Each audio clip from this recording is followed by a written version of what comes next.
Hello friends, welcome back to our channel. आज के इस वीडियो में हम करने वाले हैं NEET PYQs of chapter cell the unit of life class 11। Okay, so watch till the end. तो सबसे पहले हमारे पास एक क्वेश्चन है, which of the following cell organelle is responsible for extracting energy from carbohydrates to form ATP। इन सब में से जो आपका कौन सा ऐसा सेल ऑर्गेनल है जो कार्बोहाइड्रेट से एनर्जी को एक्सट्रैक्ट करता है in the form of ATP। और ऑप्शंस है लाइसोसोम, राइबोसोम, क्लोरोप्लास्ट एंड माइटोकॉन्ड्रियम। ये क्वेश्चन आपके नीट 2017 में आया है। इसके कहने का मतलब है कि वो कौन सा सेल ऑर्गेनल है जिसके अंदर कार्बोहाइड्रेट को यूज करके हम एनर्जी बनाते हैं in the form of ATP। तो ये तो आप सबको पता है कि उसका आंसर होगा आपका mitochondria. Mitochondria is the power house of the cell, means वहां पर हम ATP बनाते हैं कार्बोहाइड्रेट से, मीन्स ग्लूकोज से। ओके, सो नेक्स्ट क्वेश्चन है हमारे पास, a complex of ribosomes attached to single strand of RNA is known as.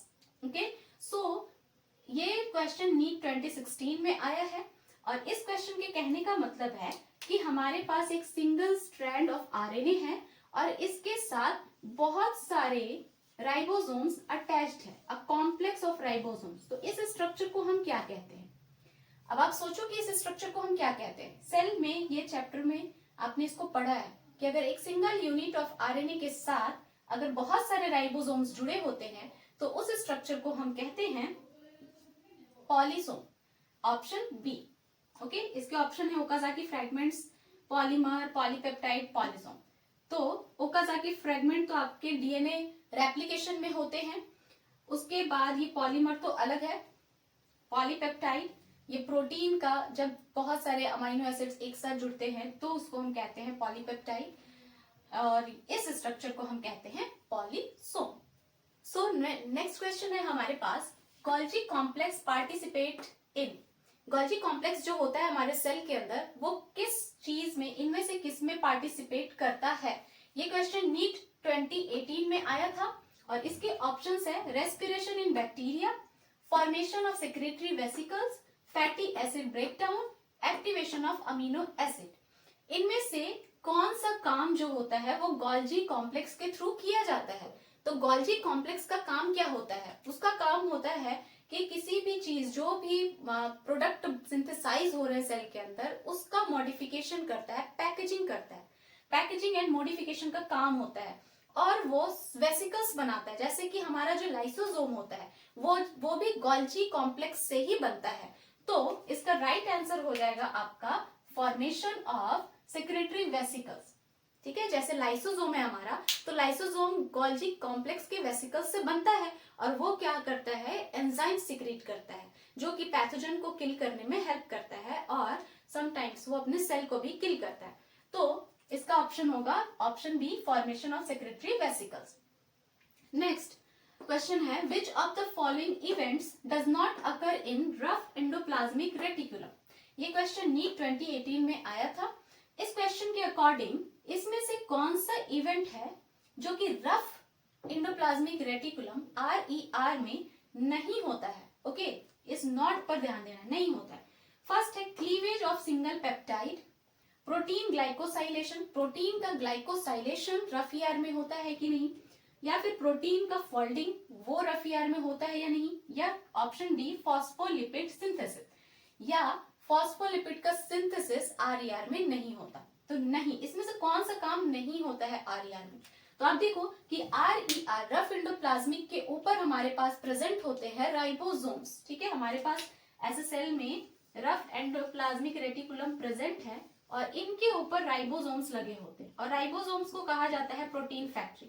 Means यहाँ पर प्रोटीन बनता है, तो ऑब्वियसली प्रोटीन बन रहा है, यहाँ पर क्लीवेज ऑफ सिंगल पेप्टाइड होगा, प्रोटीन ग्लाइकोसाइलेशन का काम भी हो रहा है, प्रोटीन फोल्डिंग का भी काम यहाँ पर हो रहा है।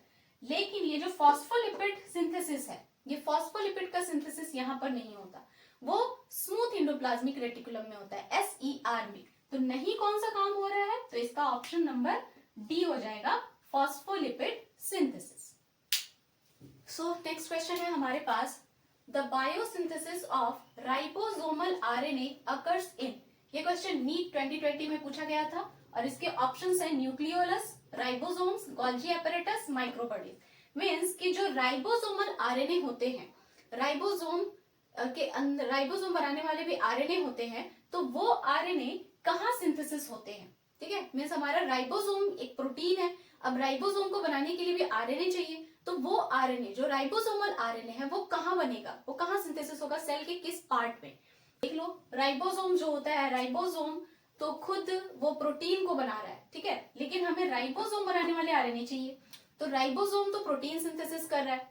उसके बाद गोल्जी एपरेटस, गोल्जी एपरेटस तो होगा नहीं, गोल्जी एपरेटस तो ग्लाइकोप्रोटीन्स और ग्लाइकोलिपिड्स बनाते हैं।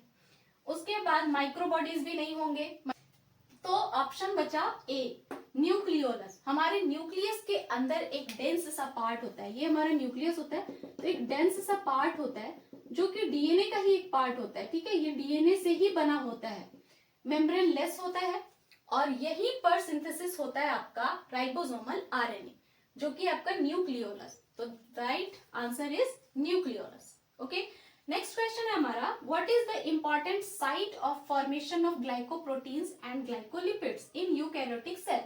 ये भी क्वेश्चन नीट 2020 में आया था।